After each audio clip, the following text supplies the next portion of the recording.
নমস্কার বন্ধুরা, আশাদের খোঁজে রান্নাঘরে আপনাদের স্বাগত জানাই। আজ আমি মিষ্টি গজা তৈরি করব। তার জন্য এক বাটি ময়দা নিয়েছি আর বেকিং সোডা দিচ্ছি,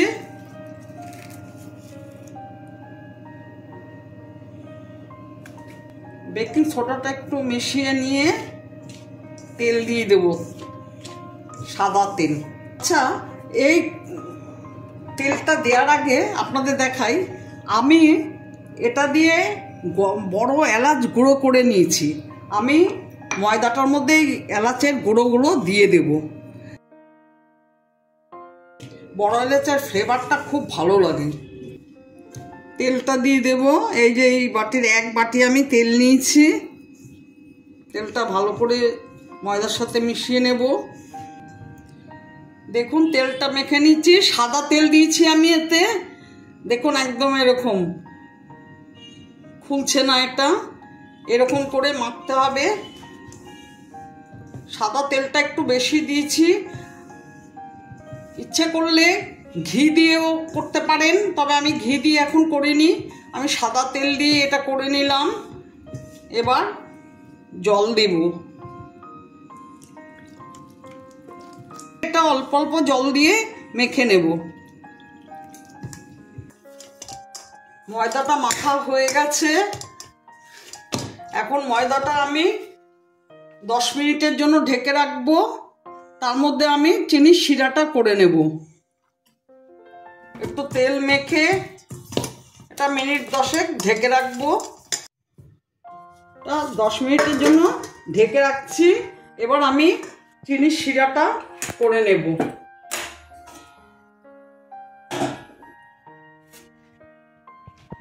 এক কাপ চিনি দিয়ে দিলাম, হাফ কাপ জল দিলাম।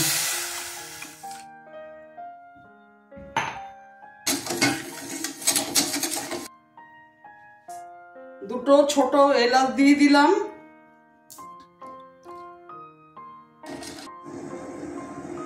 একটা পাতিলেবুর টুকরো দিয়ে দিলাম।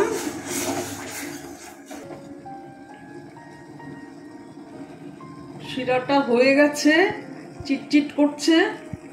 আমি শিরের মধ্যে 1 চামচ ঘি দিয়ে দিলাম।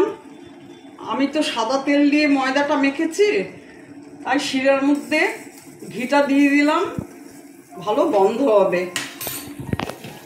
গ্যাস অফ করে দিচ্ছি।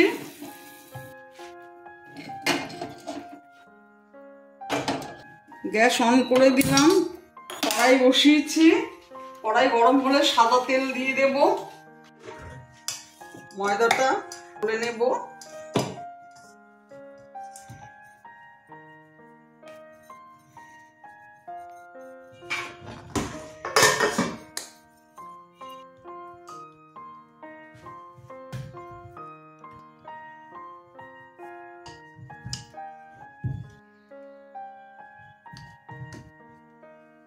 কড়াই গরম হয়ে গেছে, তেল দিয়ে দিচ্ছি কড়াইতে।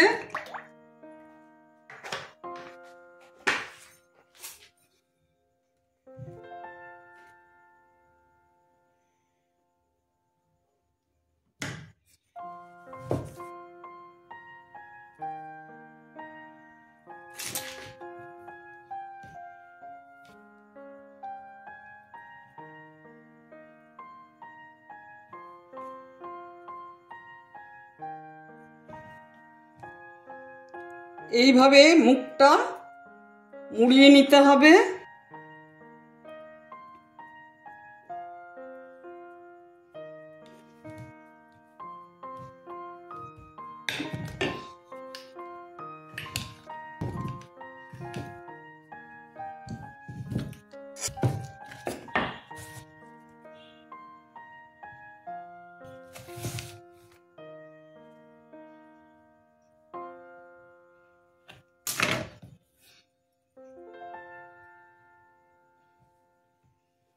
আবার এবার চেপে নিচ্ছি।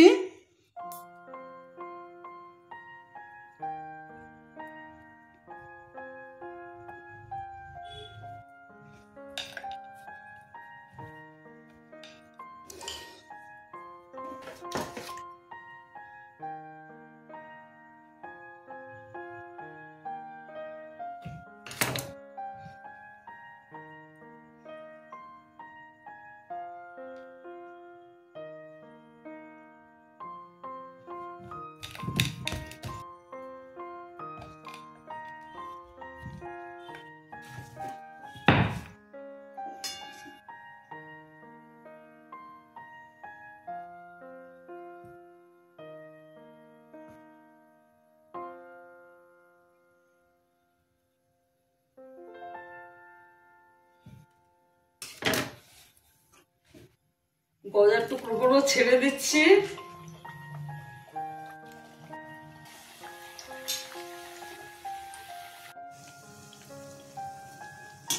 আমার সমস্ত গজাগুলো ভাজা হয়ে গেছে।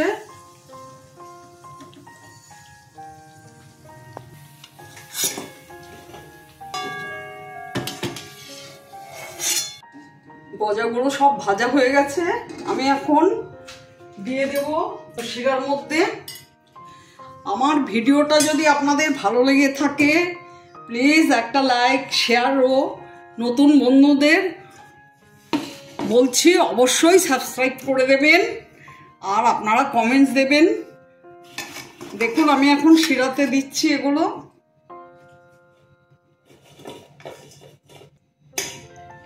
মিনিট 5 এখানে রেখে দেব, তারপর মিনিট 5 পরে তুলে নেব। আপনারা মিনিট 5 পরে দেখবেন, আমি তুলে আপনাদের দেখাবো। এখন রস থেকে গজাগুলো তুলে নেব। আপনারা বাড়িতে এইভাবে গজা বানাবেন, একেবারে দোকানের মতো খেতে লাগে, খুব সুন্দর লাগে। আমি যেভাবে তৈরি করলাম সেইভাবেই তৈরি করবেন, দেখবেন খেতে খুব ভালো লাগে, দোকানের থেকে কোনো অংশে কম হয় না। আপনারা ভালো থাকবেন, সুস্থ থাকবেন। ধন্যবাদ।